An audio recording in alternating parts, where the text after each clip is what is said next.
I got so much motherfucking design on right now. Break it down, bring it back, make it clap. I got 3 old thoughts, new block, where that day. Bitches on my line, and you know. Assalamualaikum warahmatullahi wabarakatuh. Kami dari kelompok 4 akan mempresentasikan tentang metode pembelajaran langsung terhadap kemampuan bina gerak anak cerebral palsy. Dan perkenalkan pada anggota kami. Baik, saya Nur Matasari. Di sini saya akan mempresentasikan latar belakang, permasalahan dan tujuan. Pertama yaitu lumpuh otak atau sering disebut dengan cerebral palsy adalah kondisi yang terjadi pada anak-anak dan menyebabkan terjadinya gangguan motorik. Gangguan motorik ini berkaitan dengan gerak dan koordinasi tubuh. Dan cerebral palsy ini secara terminologi terbentuk dari kata cerebral yang artinya otak dan palsy yang artinya lumpuh. Cerebral palsy ini disebabkan oleh gangguan atau kerusakan yang terjadi ketika organ vital tersebut sedang berkembang. Perkembangan abnormal pada otak yang menyebabkan cerebral palsy biasanya terjadi ketika anak belum lahir atau masih dalam kandungan.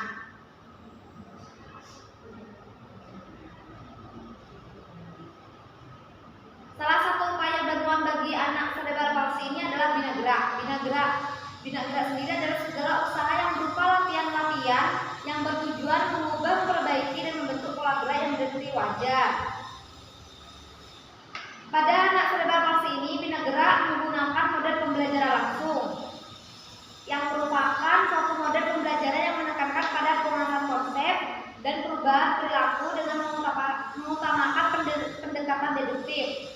Penerapan metode pembelajaran langsung dalam proses belajar mengajar akan menghasilkan pengetahuan dan keterampilan langsung apa yang disebut dengan instruksional efek. Dan permasalahannya di sini yaitu permasalahan pada anak cerebral palsy dalam kemampuan bina gerak belum bisa menggerakkan otot-otot secara maksimal atau kaku.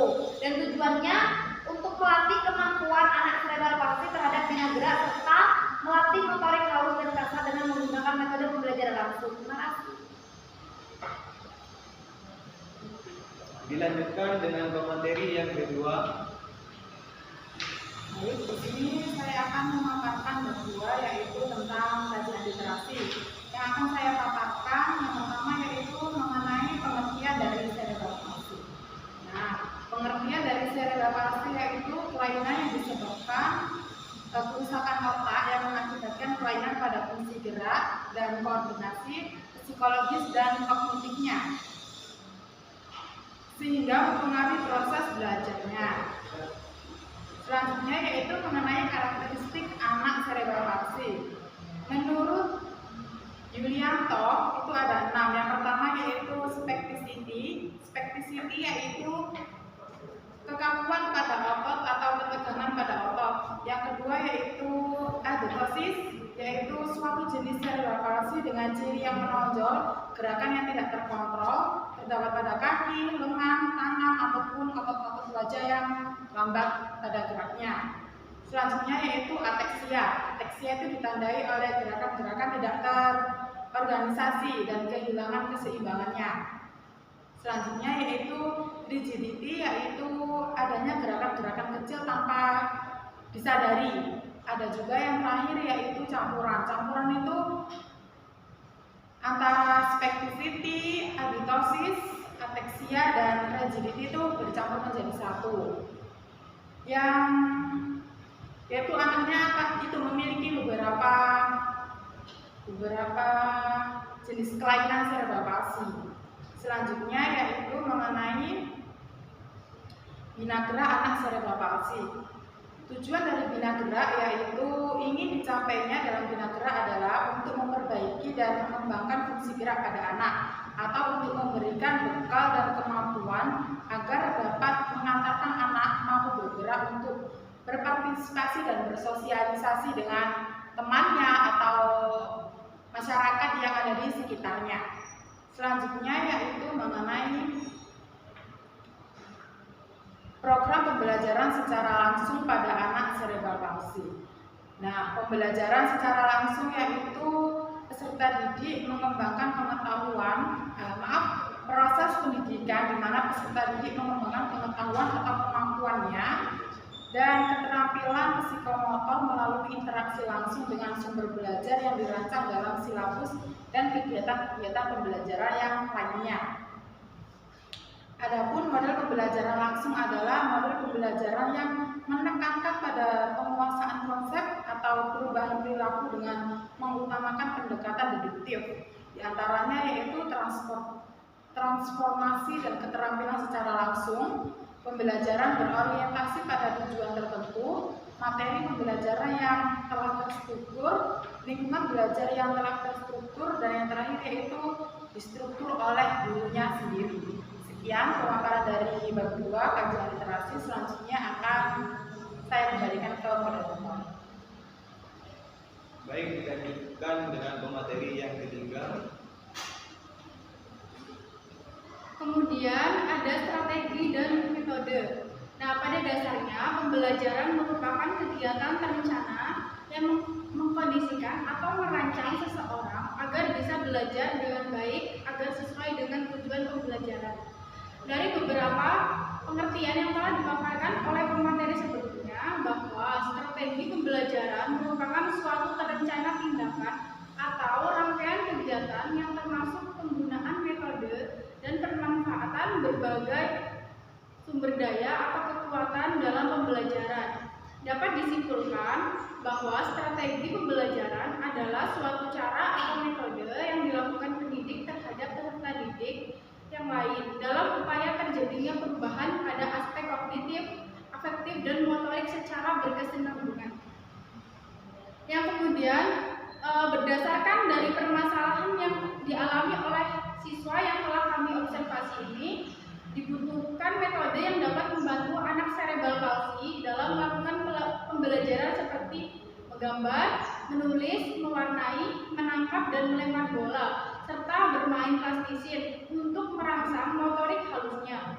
Nah, salah satu metode yang dapat membantu memberikan kemudahan adalah model pembelajaran langsung.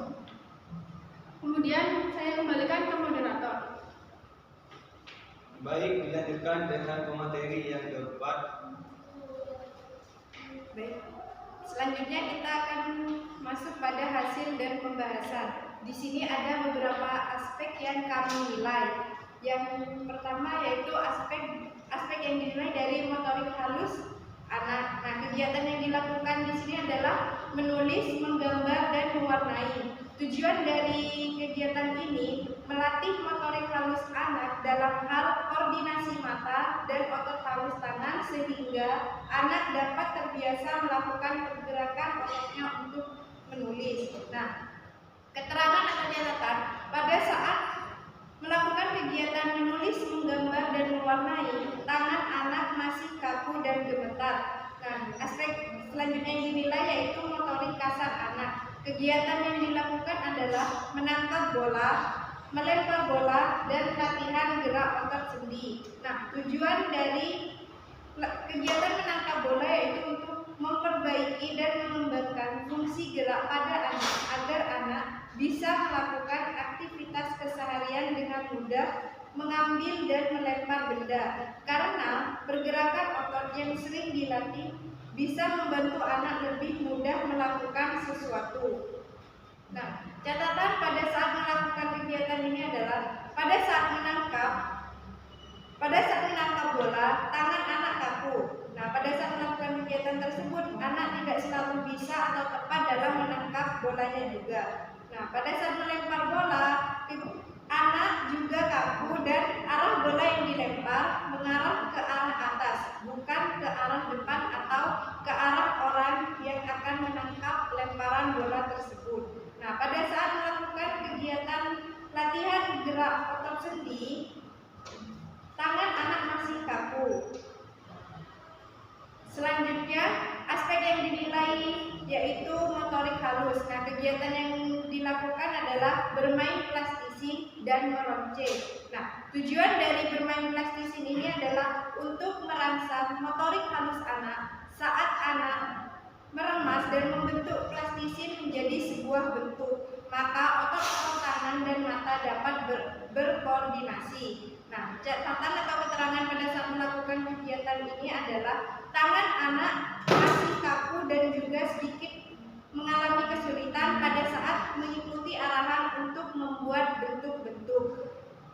Selanjutnya, tujuan dari kegiatan meronce yaitu melatih kekuatan otot-otot jari tangan, kekonsentrasian dan kelenturan jari-jari tangan sehingga anak bisa melakukan pergerakan otot pada jari-jarinya. Nah, keterangan atau catatan pada saat melakukan kegiatan meronce, tangan anak gemetar dan masih kesulitan pada saat memasukkan manik-manik ke dalam benang. Pembahasan. Setelah melakukan metode bermain dan belajar pada anak, terdapat peningkatan.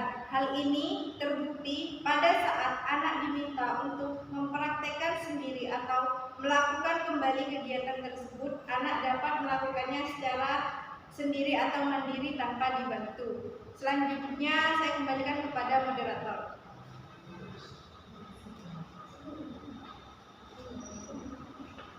Dan selanjutnya dilanjutkan dengan kesimpulan.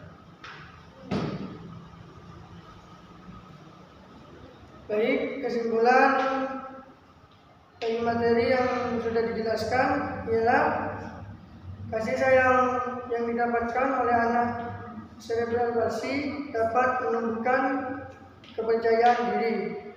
Orang tua dan lingkungan terdekat menjadi sangat sentral dalam upaya tersebut. Peran orang tua dan lingkungan terdekat juga sangat diperlukan dalam upaya rehabilitasi motorik yang baik. Anak dengan cerebral palsi memiliki keterbatasan terutama pada aktivitas keseharian seperti makan, minum, memegang benda, gosok gigi, dan lain-lain.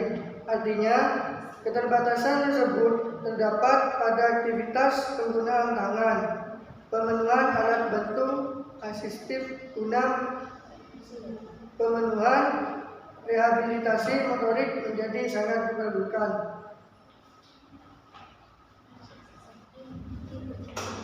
Terima kasih dari kelompok kami ucapkan Assalamualaikum warahmatullahi wabarakatuh.